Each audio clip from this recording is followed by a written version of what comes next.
What's up, YouTube fans? Today we're going to take a look at the Black Mamba GS-01, or their version of a Bumblebee movie, Brawn. I got this from Dr. Diecast. Thanks for allowing me to take a look at your copy. And this is an interesting one because even in the listing where this appears on Chinese websites, they say it's a Studio Series oversized. It is not a Studio Series oversized.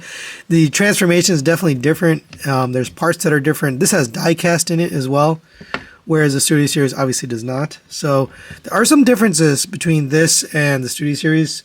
I'm not sure how much they copied or borrowed, but it does feel very different. As far as diecast, you can see the foot kind of falls down. I'll talk about that in a minute. But got diecast here on toes.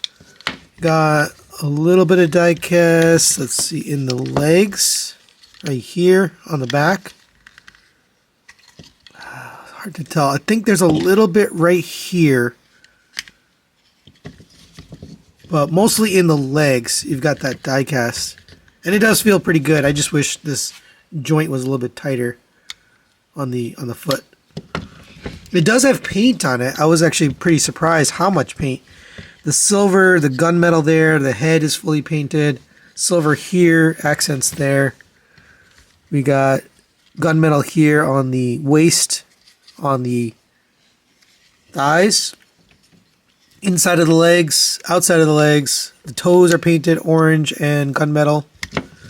On the back, we have a bunch of paint here. This is actually a faux wheel. That's not even the real wheel that's used in vehicle mode. So they did that just for the look. And it cleans up nice. I mean, there's no kibble here on the back. It does seem like a masterpiece scaled thing. I don't have anything to compare it to, so I don't really... Later when we bring in, we're just going to bring in an Optimus, but I don't really have a Bumblebee movie figure, but it does seem relatively big. Let's go over the articulation. Head is on a ball joint.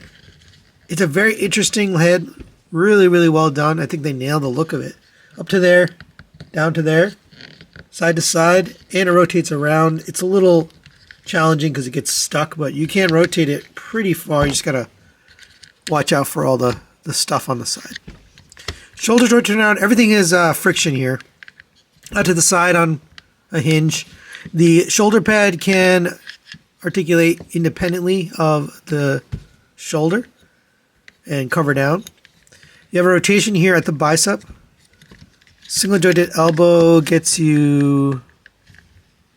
Is it single? Oh, it's just a really tight double joint. So it is a double joint. My apologies. There's a joint here and here. So that gets you the full bend out of that. It's pretty cool. We get a rotation at the wrist. Individually articulated fingers. He's got 3 fingers on 2 pins each. And then the thumb is on a ball joint and 2 pins. So pretty nice articulation for a smaller figure like this. I was kind of surprised how well the hands are articulated. Coming out of the waist, you have a waist rotation here. It is really tight, but it works. Rotates around. Stuff starts to come apart if you're not careful, so you kind of have to hold it. For no ab crunch. For the legs, you have a rotation forward, backward. It's very heavy, so it doesn't really hold the weight. Unfortunately. Out to the side, that one, that doesn't really hold either. This is a transformation joint. Unfortunately, there's no like locking mechanism, so sometimes they just come apart when you don't want them to. So just be aware of that. You have again, let me make sure. Is there a joint in there? No, it's a single joint, but it gets you past 90 degrees. And there's a nice sculpted piece there. For the ankles, you have ankle tilts out to there, back to there. Forward and backward, and then you have a toe tilt. So if you wanted to do a walking pose, you could get that front of the toe down. As far as accessories, we get 3 pieces here for the gun, and you can kind of do a couple things with it. We can take this gun and attach this piece here, and then there's a little slot right here in the gun, and that'll fit in the hand. There's a peg on the inside of the hand. You can get that into there. And you can hold that pretty nicely. So you have that gun. Then we can also use this. This just has a fold-up handle right there. And that will also fit in the hand. Same thing, it pegs in. It's a odd sized peg, but it does work. So you can hold that. Or if you prefer, we can combine them. So we can fold up this handle, come to the front here, we can plug this into here. Then we take this and plug this into here. And now he's got this big banging gun. And if you want, I guess you could fold down this handle, although I don't know if you'd get, actually you probably wouldn't be able to get both hands around it. So you can have this big honking gun if you want, although it's hard to get both hands on it. But nice options there for the gun. And for a quick size comparison, since I don't have anything from the Bumblebee movie, there it is next to the Magic Square Optimus Prime and the Fans Toys version of Brawn. And it's a big bot. I assume it's a mini bot even in the Bumblebee universe, so pretty big for, so I do think it's meant to go with Masterpiece scale. Alright, now let's get him transformed into vehicle mode. And this is actually my second attempt at getting this on camera. It is a little challenging because there's some spots where it's not a perfect match, it's a perfect fit, and there's no stopping point, so just be aware of that. I wanted to mention this heel that I mentioned that pops out. You can plug it in. There's actually a tab there, so that'll keep it attached, but then you can't do the ankle tilt, so kind of a pointless thing. Like as soon as you detach the ankle tilt, then it starts falling down. So just wanted to mention. All right, let's get started. We'll start on the arms, nice and easy. Make sure you have the fist folded up like this into, you know, kind of a cube. Go ahead and open this up, rotate the hand so the fingers are upwards, fold it in, close it up. Very traditional and easy as you would expect. So same thing on this side, rotate the hand, fold that in, close it up. Get the arms out to the side like this, up and out of the way. Give us some room to work. When you come down to here, this is tabbed in 3 places. You kind of have to get the top tab out while getting this side tab out. So this one first, then this one. And this is on a ball joint hinge. The hinge is very tight. You can unscrew it to make it a little bit looser, but I often pop this off. But rotate it all the way back on that hinge. And just leave this back here for now. Same on this one. Unpeg this, rotate this all the way back on this hinge, and leave it back here for now. Alright, we'll come back to the front here, and now we'll undo the arms. So these are pegged in down here, and it's an awkward angle to release it, but basically this tab and this tab are holding it. Same on this one, unpeg that. This will accordion out on a double hinge, so release this all the way, bring this up. We're going to rotate here on this hinge. Ends up like this. You can kind of see this is going to make up the top, the cockpit of it. But we can fold this over so it looks like that. This is going to rotate 180 degrees. These are going to close up. And these wheels are a little tricky, so we're going to slide this down on this slider right here. Allow you to rotate the wheel to the outside. You can keep this arm back in here. This is going to end up being the front bumper, so that's actually in the right place. Yeah, and then this will slide back down. So let's just get this lined up, and then slide this back in. There we go. So it should end up like this. And then bring this to the front. That's going to stay. This elbow, it has to bend at a very strange angle. So you can see there's 2 pegs right here inside of the wheel and 2 holes. So those are going to line up and peg in. So get that in there. This arm has to bend at this elbow. It's going to peg into the leg. That's the one I was mentioning. It's not a perfect fit. And you just have to get it at the exact right angle. I hate stuff like that. I hate when stuff transforms like that, because there's no exact marker for you to know if you've got it right or not. And that's the kind of stuff that drives people crazy. Alright, so that's one side corrected. So go ahead and do the same thing on this side. Alright, so if you've got things right, you should have these orange panels kind of lined up like this. You can plug this in on the front together, and that's kind of what it should look like. Like I said, it's not a perfect fit. Some things, you know, just still kind of move on you, but it should look something like that. All right, so now we'll work on this back portion, which is not any easier. So this is going to fold in.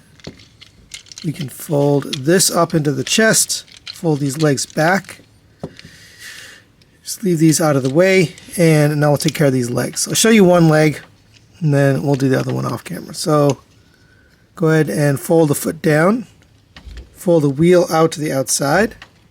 Come to the back here, you can see there's a hinge there, so you're going to open up this leg.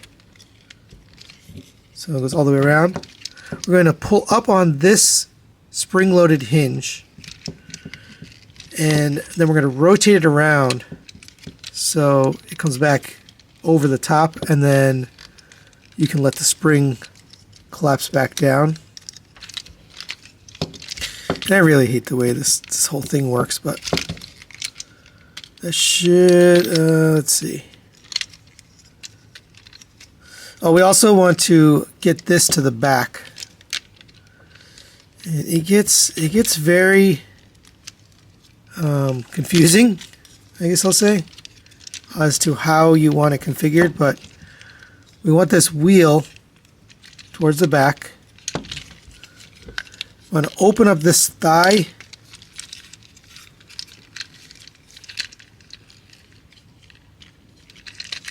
So that the space in between is where the wheel is going to go. So that kind of gives you a sense of direction. And I'm definitely not doing a good job. This is the part that I find very irritating. But so you want this thigh to end up in the bottom of the foot, kind of like this, and then this wheel end up inside here, and then this toe on the back. So it should look like this with the thigh open. And that's why you have that opening thigh. And you have it, if you have everything configured correctly, which I don't, get this waist folded inside the midsection. You should end up with something like this, where this is on the side and this is on the front, and you have this wheel and this foot on the back. Alright, so go ahead and configure the other leg the exact same way. Alright, so if you got it configured correctly, you should have something like this. It's pretty ugly till you get it, but these are going to come around. There is a peg on the side of the arms that is supposed to go into its slot right here on the legs. Very challenging to get it all lined up. You also need to get this peg into the wheel. So I guess I recommend you do the peg in the wheel first and then try to line up that tab. But I will tell you, it's not easy. I got one. So let's do this one. Get this peg in the wheel. And then get that arm tab in. There we go. Got that and got that. Okay. So we should have something like this. I think that's right. So we're going to take these, and remember, these are rotated all the way back. This is going to kind of slide in right there. And this is where it's not perfect transformation, but those just kind of sit there. And then these come up. There's a slot right here and a tab right there. So tab that in. And there's a tab right here that's supposed to go into the side of the arm. That one's very hard to get to. So you'd be lucky if you just get the one tab. Let's see if we can get it. Yeah, it's tricky, but same on this one. This should work its way over. Yeah, neither of these really want to go easily. That is how it transforms. Come to the back, and then we can fold up these toes. They're just going to sit up against the back of the rear here. Alright, and there it is in vehicle mode. And kind of a pain, to be honest. It doesn't fit perfectly together. It actually looks okay. The back isn't great. The front looks okay. My issue is the wheels just don't rotate because they collide with things. These collide with the sides. So I have, this reel is rotating. I don't know. It's not perfect. So it's one of those transformations where you have to get everything at the exact angle, and there's no stopping points, so you're not really sure exactly where to put it. But there it is. You can store some of these weapons, so you can kind of have things stowed away. This will clip on right here, so you can get this attached, kind of like an exhaust pipe or whatever. We can take this one, that will plug in right here.